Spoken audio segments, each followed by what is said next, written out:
Hey everybody. Okay, sorry the video's not quite as good today. I have to use a different webcam because I left my other one at home. Hopefully the audio isn't horrible. No way for me to know that right now. But anyways, we're still in chapter 2.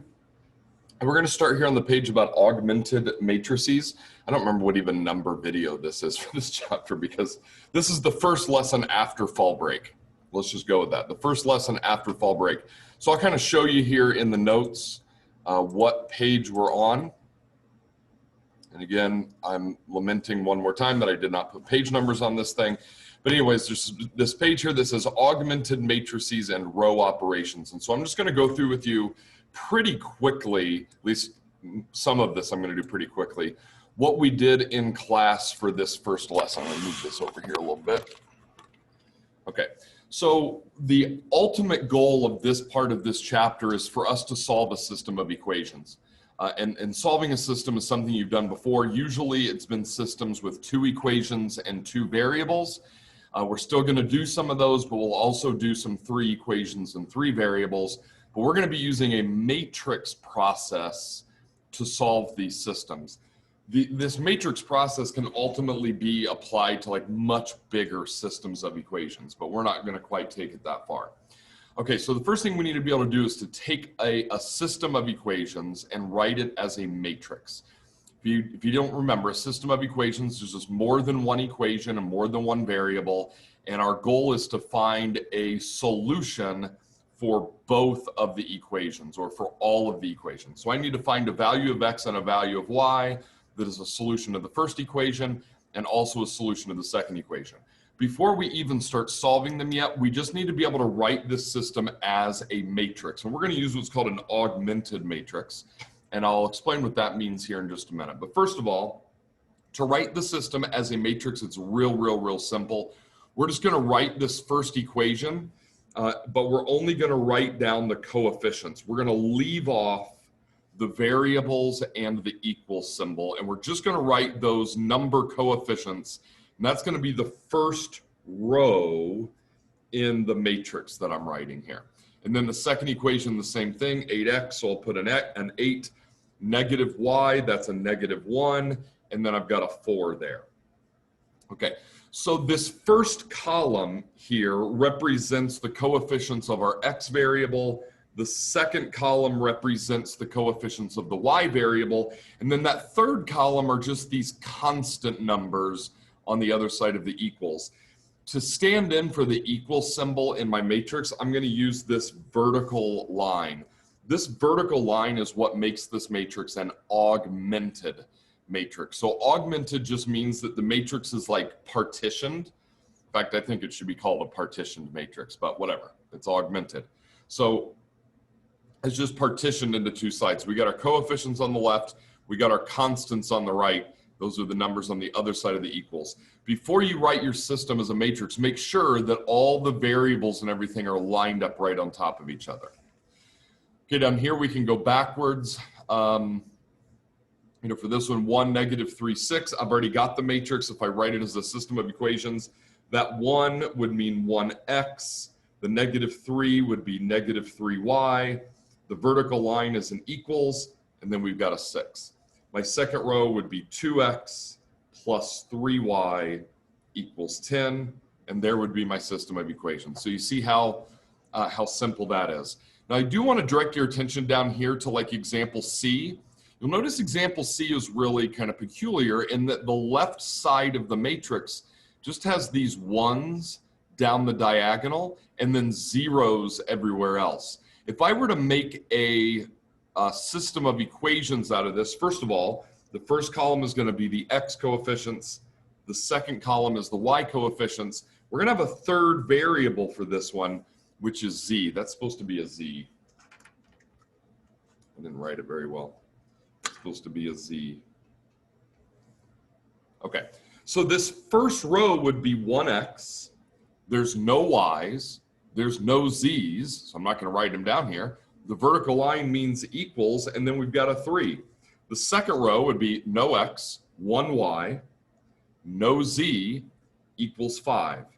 The third row, no x, no y, I've got 1z, equals -4. And actually, guys, that's a solution to the system. See how I have a number for X, a number for Y, and a number for Z. So I'm just pointing out that when we do start solving these systems by this matrix method, this is actually going to be our goal and how we want our matrix to look, with the 1 down the diagonal and the 0 everywhere else. You'll see what I'm talking about. You see that again in example D with just the 2-row matrix, with the 1s down the diagonal and the 0s everywhere else. On the next page here, it starts talking about row operations, and this is hugely important. Okay, so here are your row operations, and this is the process that we're going to use to solve these matrix problems. Okay, so our ultimate goal is to solve a system of equations. We're going to do that using a matrix method. While we're using this matrix method, we're going to be doing these row operations. So before I can show you how to solve a problem, I have to show you how to do a row operation. So let's do a couple of examples. So first of all, there's 3 rules. The first rule is you're allowed to interchange 2 rows. Excuse me. You're allowed to interchange 2 rows. So you can switch 2 rows.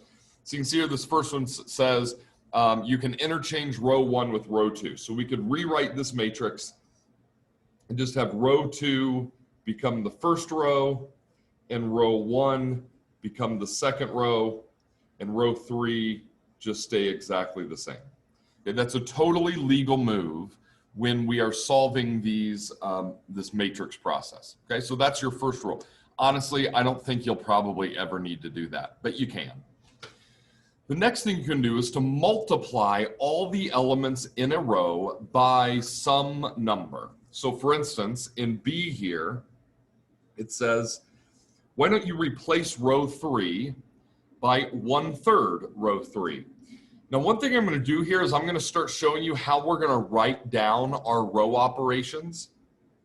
In this case, we're replacing row 3. So on top of my arrow here, I'm going to say, okay, row 3 is going to become, and then below the arrow, I want you to describe how you're going to find this new row 3, which in this case, we're going to multiply everything by 1/3. The second thing I want you to get in the habit of doing is recopying the rows that are not affected. So that would be the first row, 1, 3, 2, 1. The second row, 0, 1, -1, 2. Those were unaffected. We're going to recopy those first. And now we're going to do our row operation, which is that we're going to multiply every number in the third row by 1/3. If you want to say divide them all by 3, that's fine. We don't really like to talk about division when we're dealing with matrices, but it's really not that big of a deal. So 6 times 1/3 is 2, 6 times 1/3 is 2, 3 times 1/3 is 1, 9 times 1/3 is 3, and there's my new row 3. So we can just multiply everything in the row by the same number. You can't multiply everything by 0 because that just zeroes everything out and it ruins everything, okay? The other rule you're allowed to do here is you're allowed to add 2 rows together. And a lot of times we'll combine rule 2 and rule 3 together. So we might multiply a whole row and then add 2 rows together. We see that in example C here. First of all, it says we're going to replace row 2. So on the top of my arrow here, I'm going to say row 2 is going to become, and then below my arrow, I'm going to describe my row operation. The way I'm going to come up with my new row 2 is I'm going to take -2 times row 1, and I'm going to add row 2. I'm going to recopy the rows that are unaffected by this. I'm not changing row 1, so I'm going to recopy that one. And I'm not changing row 3, so I'm going to recopy that one. We're only changing row 2. Some of you might find it helpful to do this row operation kind of off to the side here, or over like as scratch work. Here's what I mean by that. The math involved here is not difficult. There's just kind of a lot of numbers floating around, and it can be difficult to keep track of everything. So you might want to start by just doing -2 times row 1. So I'm going to take everything in row 1 and multiply it by -2. So 3 times -2 is -6. 1 times -2 is -2. -4 times -2 is 8. 1 times -2 is -2. So that's -2 times row 1. We're supposed to add to that row 2. So I'm going to keep row 2 the same and just recopy it. And now I can add these together really easily. We just add straight down. So -6 plus 6 is 0. -2 plus 5 is 3. 8 plus 0 is 8. -2 plus -2 is -4. And that's going to become my new row 2. You can replace row 2 as long as row 2 is involved in that row operation somehow. You can have that become your new row 2. Okay? Now, if you find that you don't need to do this scratch work off to the side here, that's fine. If you can keep track of everything in your head, great. But just keep in mind that one little mistake ruins the whole problem. And that can be a real bummer because the problems are going to get a lot longer than this, okay? There's some more opportunities for you to practice these row operations here on this next page. I highly, highly recommend that you do that. Go into our chapter 2 folder on Schoology, and I've got all of that worked out for you. I'm not going to do it right here. I've got all of that worked out for you. You know what? I'll go ahead and just show those real quick. Okay, so you could pause this video and go ahead and do those row operations and then just kind of check your answers here. These row operations, I cannot overstate the importance of these. The entire rest of this chapter is going to rely on being able to do these row operations. And in fact, the entire next chapter and the chapter after that, which we may or may not get to, all rely on these row operations. So you've got to be able to do this. Highly encourage you to practice those and then check your work here. But you'll be able to see more examples of me doing that. Okay, so now we get into this Gauss-Jordan method for solving systems of equations. We're actually going to start solving some systems now. We're going to turn the page. And up here, it kind of walks through the process for doing this, but I'll explain that as we go through this problem. We're just going to do this one problem, and then that's it. That'll be it for this video. So we're going to solve this system of equations. And the first thing that we need to do is we need to write it as an augmented matrix. So we know how to do that. The first row is -2, -4, 2. The second row is 3, 5, 0. There's my augmented matrix. And now we're just going to start doing row operations until we reach our goal. What's our goal? I'll show you. I've kind of shown you already, but it's right up here. This, well, it's right here. This is your goal. Now we're doing one with two equations and 2 variables. If it's a 3 by 3, then that's your goal. But here's the goal. We want to achieve these 1s in that main diagonal there, and the other numbers are 0.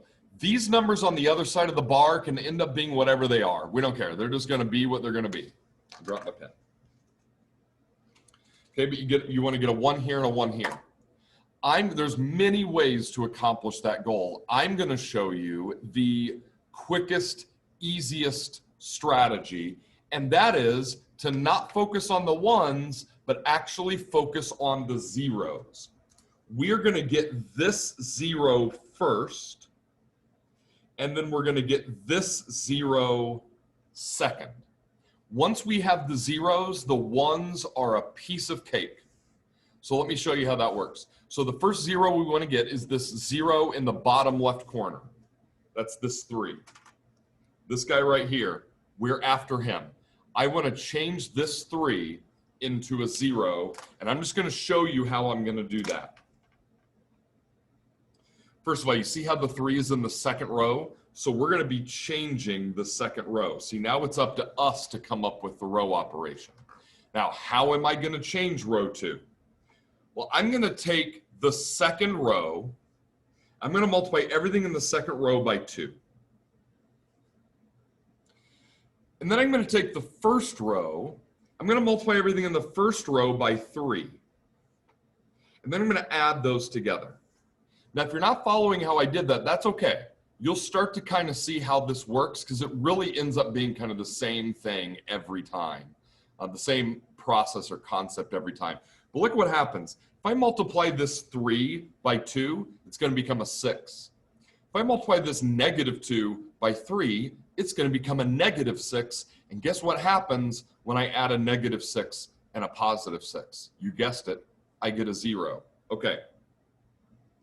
Since I'm only changing row 2, I'm going to recopy row 1. So whichever row you're not changing, just recopy that. Then you might decide that you want to come over to the side or down below here, off to the side, whatever you want to do, and do this row operation. I'm going to do it right up here above. My row operation was to start by doubling everything in row 2. So the 3 becomes a 6. The 5 becomes a 10. The 0 is still a 0. So that's 2 times row 2. We're going to multiply everything in row 1 by 3. So -2 becomes -6. -4 becomes -12. 2 becomes 6. So that was 3 times row 1. And we're just going to add those together. I've got a 0, a -2, and a 6. That becomes my new row 2. Okay. I got that 0. Look, I did it. I wanted a 0 in the bottom left, and I did it. Awesome. The next thing to do is to get this 0 in the upper right. Now we're after that 0. So that's this -4. I want this -4 to become a 0. So let's think about what our row operation needs to be here. First of all, that -4 is in the first row, so I'm going to be changing the first row. Let's think how we can do that. To get a 0 here, I have to be able to add these two numbers together and get 0. So that means if this is a -4, I need to add to that a +4. Look at this number below it. Can I make this number a +4? I think I can. If I take the second row and multiply it by -2, because -2 times -2 will be a +4, and then I can add that to row 1, and I'll get my 0. All right, so let's do our row operation here. I'm only changing row 1, so row 2 will stay the same. We recopy that one. Let's do my row operation. I'm going to do this one in my head just in case you want to see how that works. So every number in the second row, I'm going to multiply by -2, and then I'm going to add the number above it. I'm going to add the number in row 1. So 0 times -2 is 0. 0 plus -2 is -2. Moving on. -2 times -2 is 4. 4 plus -4 is 0. Moving on. 6 times -2 is -12. -12 plus 2 is -10. There we go. Now look, we've got those two zeros that we were after. Awesome. We got those. We are in there. Now I'm going to put an arrow here for my next row operation. And I'm going to actually do 2 steps at once here. I think we can handle that because my next goal is to get the 1s. But getting the 1s is real easy. I just need this -2 to become a 1, and I need this -2 to become a 1. Remember, I'm not allowed to like add 3, okay? You can't add the same number, but you can multiply by the same number. So what if I took everything in row 1 and multiplied it by -1/2? Isn't -2 times -1/2, isn't that 1? And then I could also do that in the second row as well. So that's why I said I'm gonna do 2 steps at once here. I'm gonna change both rows. So really everything in this matrix is getting multiplied by -1/2. -2 times -1/2 is 1. 0 times -1/2 is 0. -10 times -1/2 is 5. 0 times -1/2 is 0. -2 times -1/2 is 1. And then 6 times -1/2 is -3. Okay, now look what I did. The left side of this equation is 1, 0, 0, 1. It's got the 1s down the main diagonal, the 0s everywhere else. We are ready to write a solution. If I rewrite this first row as an equation, remember this column is the x, this column is the y. So this is 1x, there's no y's, equals 5. In the next row, there's no x's, there's 1y equals -3. And that is my solution. We did it. Hallelujah. Okay, so that is all we did in the first day's lesson in class. That's as far as we got. In the next day, we're going to start practicing with more equations, like 3 equations and 3 variables. I don't have that video finished yet. Also, we're going to be looking at how to use our graphing calculators to help us not make mistakes in our row operations, okay? So that's it for this recording. Hopefully I'll see you back here soon. Take care. Goodbye.